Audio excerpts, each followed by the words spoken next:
Welcome to the Deep Dive, where we plunge into the heart of extraordinary stories to unearth insights and really connect the dots. Today, you've brought us a truly incredible case study, a multi-generational family saga, just woven with these threads of triumph, tragedy, and some, well, deeply intricate karmic connections. What we're about to explore isn't just a dramatic family history. It's a chance to truly see, through their lived experiences, how profoundly choices and intentions ripple across lifetimes, shaping destinies in ways we might never have imagined. We'll journey from the dazzling stage lights of Thai folk opera all the way to the quiet desperation of poverty and even get into complex questions of identity and transformation. Exactly. This exploration offers a unique lens into the mechanics of karma. It illustrates not just what happens to people, but I think more importantly, why it happens. It provides a profound context for understanding the impact of our every action and intention, helping us distill universal principles from these very specific events. Okay, let's unpack this incredible story then. Our mission today is to follow the lives of this family, understand the dramatic turns they took, and then, with you guiding us, connect those dots to the underlying karmic causes revealed in the source material. It really feels like a journey into cause and effect that promises quite a few aha moments, especially for those of us trying to understand the deeper workings of our own lives. So we begin with the father, a charismatic man from Ayutthaya. The sources describe him as sharp, sweet-tongued, and someone who just loved performance from a young age. And he truly lived that passion, didn't he? Becoming a renowned Likay, that's Thai folk opera actor. His fame was widespread, and with his first wife, the mother, he established his own highly successful troupe. Very successful. And this troupe was massive, over 100 people. And their popularity, it was apparently off the charts. The sources tell us that sometimes people would literally crush each other trying to get into their performances. Can you imagine that? That level of stardom. The father amassed immense wealth from tickets and, generous fan offering so much money. The source says he reportedly kept his cash in large metal bins. Wow. This man was truly at the peak of his profession, enjoying just incredible success and riches. But here's where it gets, well, truly interesting and incredibly tragic. This skyrocketing fame came to an abrupt, devastating halt. The father committed murder, which immediately turned him into a fugitive. Right. He went into hiding, seeking refuge by ordaining as a monk for 4 years. After disrobing, he tried to revive his Likay troupe, but it never regained its former glory. Then another violent incident occurred involving a subordinate, leading to his imprisonment, despite his pleas of innocence. That's an incredibly dramatic pivot from peak success to such a catastrophic fall. From a karmic perspective, how does such immense positive momentum suddenly reverse so profoundly? Well, what's truly insightful here, I think, is how the purity of intention and, crucially, the completion of a good deed are paramount in shaping karmic outcomes. The source explains this through a specific past life karma. In a previous life, the father was a devout person who organized that crucial merit-making ceremony, offering robes and things to monks to build a temple. He gathered significant donations. However, upon arriving at the temple, he felt dissatisfied with the reception he received, felt unwelcome, maybe unappreciated. And he actually took the gathered donations and the entire group back home, never completed the offering. Wow. So the initial act, gathering the merit, that provided the surge of fame and wealth in this life. Exactly. That initial energy was there. But the act of withdrawing the donation due to personal dissatisfaction, due to ego, created a powerful karmic backlash. It essentially undermined the sustainability of his success. It allowed negative karma, which was then compounded by his hot-tempered nature and, association with bad company in this life, to manifest as murder, fugitive status, imprisonment. So it prevented him from holding on to that success. Precisely. It's a powerful lesson in seeing wholesome actions through, regardless of, immediate gratification or external validation. And then there's that heartwarming, if unusual, twist. While he was in prison, he found a new purpose, writing Likay scripts infused with Dharma. And the woman who had become his current stepmother read these scripts, was deeply moved by the wisdom in them, and decided to visit him in prison. Quite something. She apparently fell in love on sight, cared for him throughout his imprisonment, and they've been together since his release. They had such an immediate, profound connection forged in the most unlikely place. What does the source tell us about the depth of that bond? Well, the source reveals a fascinating past life explanation for that immediate connection. The father was a Kinara. Kanara. Yes, a mythical, half-human, half-bird celestial being, known for singing and dancing, living in the Himavanta forest. And the stepmother, she was one of his many wives back then. Yeah. So their strong emotional bond and that shared artistic inclination from that life just carried over into this one. It led to their profound, immediate affection when they met. It wasn't just love at first sight in the usual sense, but more like a deep recognition of a long-standing soul connection. Okay, so the father found this unexpected deep connection rooted in a past life. But his first wife, the children's mother, her path, well, it tragically parallels his own in some ways. Let's trace her journey now, from the stage lights to shadow. She came from a poor background in Suphanburi, but, like the father, rose to become a hugely famous Likay actress, eventually joined his troupe. Right. She was devout, loved making merit, and notably was the only one of the father's wives to have 5 children with him. Yet her story also took a tragic turn, mirroring the father's downfall in a way. After the father's first murder, she was heartbroken, took her 5 children, and fled to live with her own mother. Who was a nun. Right, a nun at a temple in Suphanburi. And from that point on, her life became incredibly hard, riddled with various illnesses, hypertension, diabetes, asthma, heart disease. A lot of suffering. Yeah. And she passed away at the young age of 46, collapsing right outside a temple, actually on her way to make merit, a truly poignant end. Her life's trajectory, much like the father's, shows that brief period of prosperity followed by severe, prolonged hardship. Was her karmic blueprint really so similar? It was strikingly similar, though in a different lifetime, according to the source. She, too, intended to build a temple and gathered donations for a Kathina. But upon arriving, she also felt poorly received, didn't like the welcome, and decided to take the donations back. Just like him. Just like him. Furthermore, the source mentions she only made merit sporadically after this incident. So this stinginess karma, as the source calls it, amplified by her infrequent good deeds following that initial aborted offering, ultimately led to her short-lived wealth and then the subsequent prolonged suffering until her death. So it really highlights that subtle but powerful difference. Initiating a good deed versus seeing it through with pure intention no matter what. Exactly, regardless of external circumstances. And it also underscores how our consistent actions, or, lack thereof, can dramatically amplify or diminish the effects of initial good intentions. Her story isn't just about one missed opportunity for merit, but the compounding effect of subsequent spiritual inconsistency, you could say. Her story is so poignant, especially collapsing on her way to make merit. Given her earlier connection to the father, did their karmic paths intertwine in deeper ways than just this life? Absolutely. Much like the stepmother, the mother was also one of the father's Kinara wives in the Himavanta forest in that past life, shared his passion for singing and dancing. Another Kinara wife, oh? Yes. That karmic bond brought them together again in this life. But the good news, according to the source, is that due to her accumulated merit in this life, particularly her devotion despite hardships, and passing while intending to make merit, she has been reborn as a Kinara goddess. Ah, that's wonderful. Yes, in a better realm within the Himavanta forest. And she is now receiving the merit sent to her, improving her condition in all aspects. It shows that consistent effort towards good, even amidst suffering, ultimately does bear fruit. Okay, so with the parents' karmic threads illuminated, let's shift focus to the next generation, starting with you, the eldest daughter, whose life really became this profound testament to resilience and, well, the enduring ripple effects of family karma. You were born and considered a lucky charm, apparently leading to the family's initial prosperity. But your life pivoted dramatically at age 8. A very young age. Yeah. The father's crime plunged your family into instant poverty. You had to leave school, moving with your mother and siblings to live with your grandmother, the nun, in Suphanburi. Right. And the details the source gives are just heartbreaking.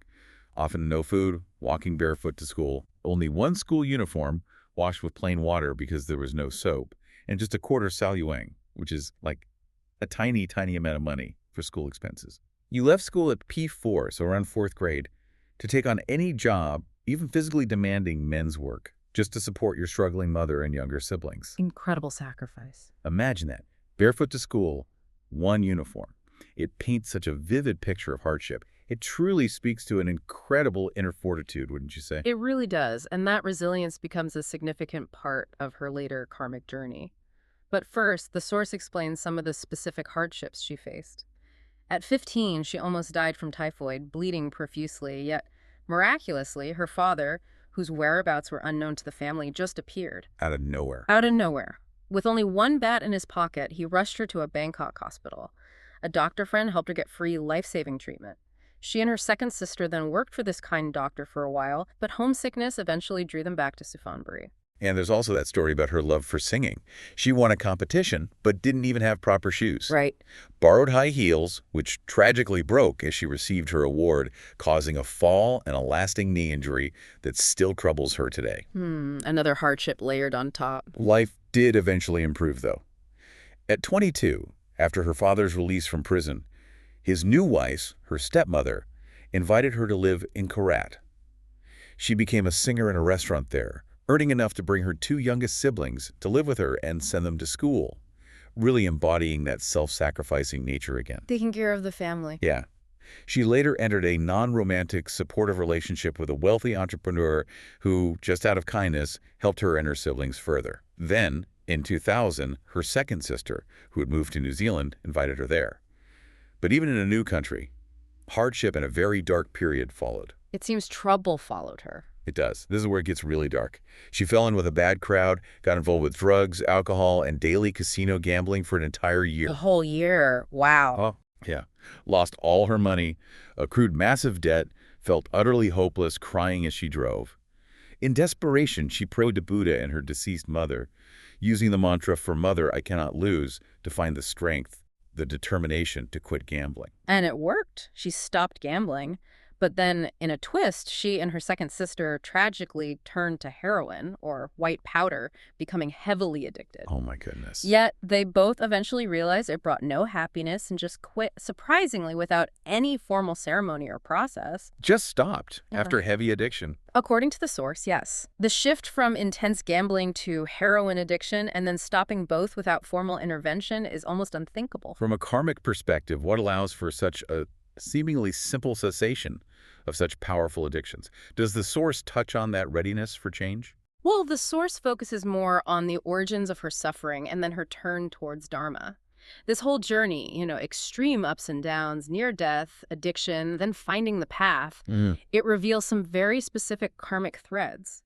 Regarding her near-fatal typhoid, the source explains that in a past life, she had a violent argument with a friend and maliciously gave them food that caused severe diarrhea, almost killing them. Ah, so a direct link. A very direct link. That karma manifested as her nearly deadly typhoid, showing a precise return of a previous harmful action, and her persistent knee pain and weight gain.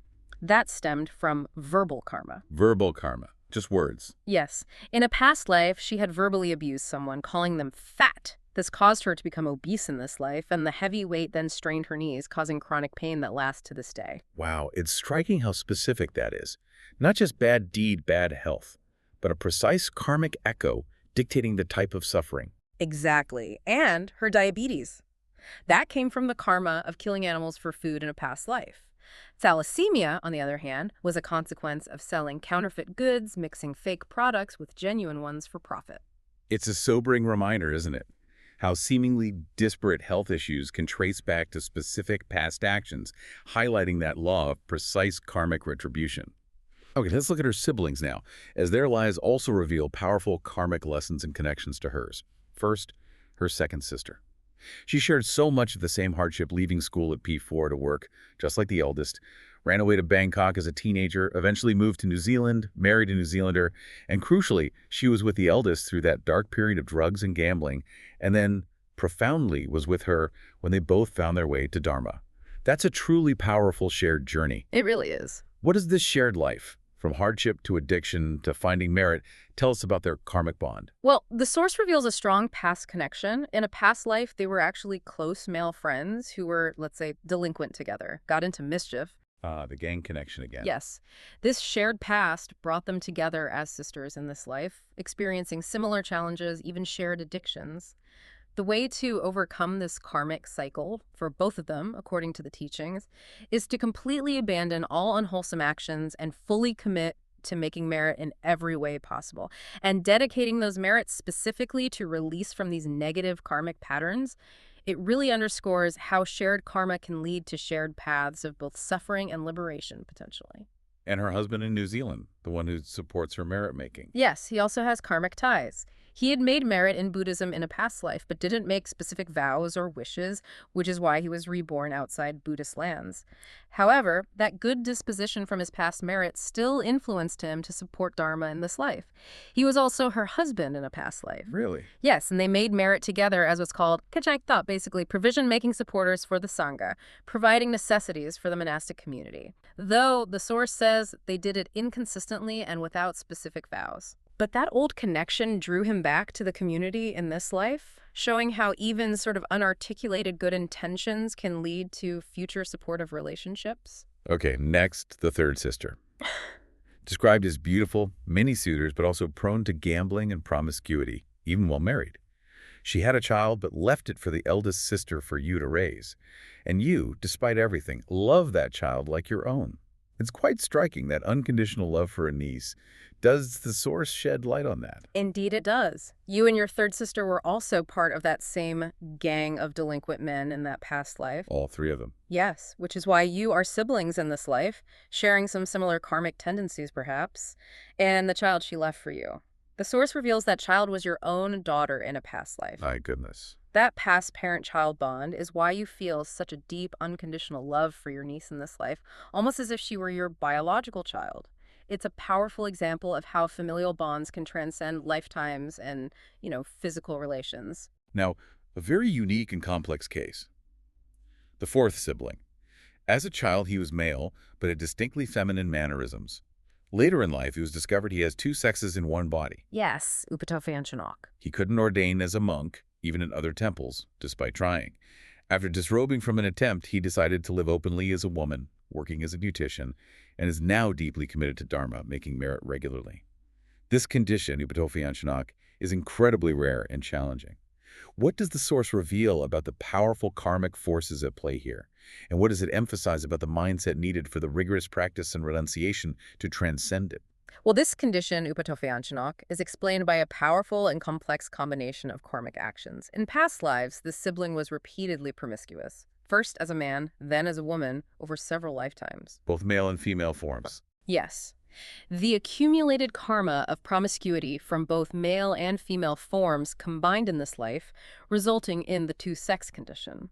The source describes this karma as much stronger than that of Kathois, or transgender individuals, and it's why the Buddha prohibited such individuals from ordaining. Their specific karmic configuration creates obstacles to monastic vows. So how does one overcome such powerful, deeply ingrained karma?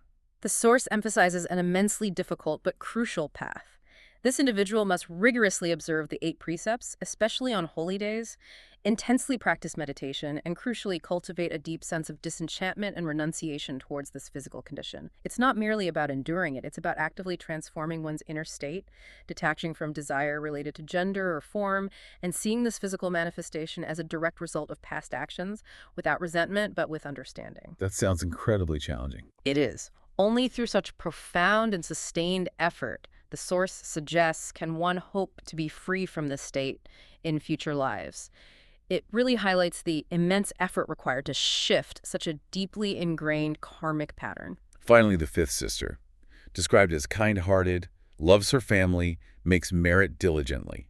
She married an African man, lives in Africa. Her second sister introduced her to the Sangha's merit-making activities, and she is now aspiring to be a Dharma leader in Africa, where apparently many are waiting for guidance. That's an inspiring path. It is. What does her karma from past lives reveal about this potential? Her karma shows consistent, steady merit-making, again, as a kan type of supporter in past lives. Consistent support for the Sangha.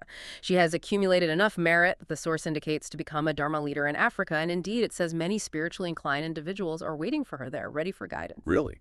Waiting for her specifically? That's what the source suggests. With continued support and encouragement, she can fulfill this important role. It highlights the long-term impact of consistent good deeds, especially those supporting the Sangha, and how they can ripen into significant opportunities for spreading Dharma, even globally. Okay, just a couple more connections. You also share that you and your partner do not have children together. That's another specific outcome that often has karmic roots, doesn't it? Yes, it often does. What does the source say about the particular actions that led to this? This also traces back to that same past life as the gang of delinquent men. You and your partner were both part of that group. Ah, okay. And a specific action led to this outcome. The source says you used to climb trees to steal bird eggs or chicks, maybe to make snacks for consuming alcohol. Oh dear. This karma of taking innocent life in its very early stages is why you do not have children together in this life, a really poignant consequence of past actions that harmed new life and its potential. Finally, let's just acknowledge the monk in New Zealand, your Kalyana Mitra, your good spiritual friend, who introduced you to the path of Dharma and has been such a guiding light for you and your sister. Yes, a crucial figure. His role as a Dharma spreader in a foreign land is remarkable. What's the source of his dedication, his spiritual blueprint, so to speak? His role is deeply rooted in his past life. In a previous Buddha era, he was a soldier who followed a king into monastic life.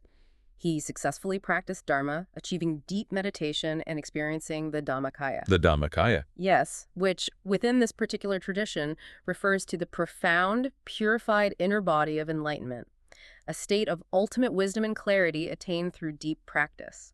He then became a Dharma teacher himself, traveling to different regions to share his wisdom. So he's continuing that mission. Exactly. That past life pattern is why he is now dedicated to spreading the Dharma of Dhammakaya in a foreign land like New Zealand. He's continuing a profound spiritual mission to guide others towards that same inner experience. What an extraordinary journey we've taken today, seriously. We've seen lives unfold with such drama, such intensity, from the glittering stage to the depths of despair, only to find solace and purpose in Dharma. It almost feels like witnessing a living tapestry of cause and effect, doesn't it? The sheer intensity of these karmic threads is just remarkable. Indeed. This case study vividly illustrates the intricate web of karma. It shows us how seemingly small actions like feeling displeased with the temple's reception and withdrawing a donation, or even, hurtful words spoken in anger can cast such long shadows across lifetimes, influencing wealth, health, relationships in profound ways. It's a powerful reminder that every action, every intention carries an energetic signature that will eventually return. But crucially, it also shows us the incredible power of positive change, the resilience of the human spirit, the determination to seek a better path, and the transformative effect of making consistent merit. Even after experiencing great hardship and making big past mistakes, it really highlights that no matter how complex our karmic past might seem, the present moment always offers an opportunity for a new beginning, a chance to rewrite our future through conscious, wholesome actions. Absolutely. And knowledge is most valuable when it's understood and applied. This whole explanation really encourages us to reflect on our own actions and intentions, doesn't it? And to consider the ripple effects they might have, not just right now, but potentially across lifetimes. It's about cultivating a deeper awareness. So what does this all mean for you, our listener? This story isn't just about this one family. It's really a mirror. It raises an important question. What small actions, intentions, or even words are you sowing today that might unexpectedly shape your future? Are they seeds of joy and prosperity, or are they potential pitfalls down the road? How can we cultivate the wisdom to ensure our present actions align with the future we truly desire, not just for ourselves, but for everyone we connect with? Thank you so much for joining us on this incredibly insightful deep dive. We hope this exploration inspires you to look just a little deeper into the profound connections between action and consequence in your own life.